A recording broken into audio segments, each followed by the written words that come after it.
बाबा. अक्षता टाकत होता बाबा, करत आनंद व्यक्त. घाम पुसाच्या निमित्ताने पुसत होता डोळे. काळजाच्या तुकड्याला पाहून आतून तुटत होता. पोरीचं चांगलं झालं म्हणून हसून म्हणत होता.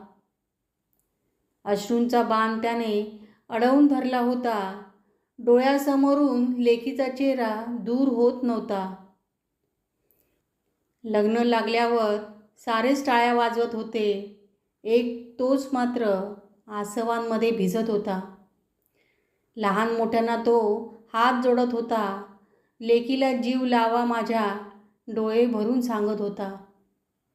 सायंकाळी सारे पाहुणे खिचडी भात खात होते.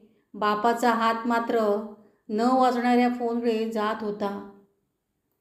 लेकीचा फोन येताच मिरची तिखट आहे म्हणत तांब्यानं पाणी पीत होता आणि डोळ्यातलं आसवं मागं सारत होता.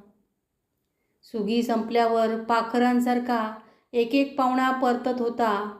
शेवटचा पाहुणा गेल्यावर मला भूक नाही असं बाप म्हणत होता. बेडरूममधील लेकीचं कपाट हळूच बाप उघडत होता. तिने ठेवलेल्या कपड्यांवरून थरथरता हात फिरवत होता. तिथंच बेडवर बसून ओंजळीत तोंड धरून बाप आवाज न करणाऱ्या धबधब्यासारखा फुटत होता. मांजरीच्या पावलांनी पाठोपाठ आलेली मनकवडी बायको आई होती.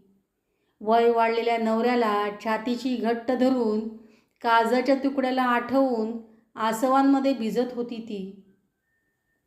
कविता आवडल्यास लाईक, शेअर आणि सबस्क्राईब जरूर करा आणि कमेंट नक्की करा. धन्यवाद.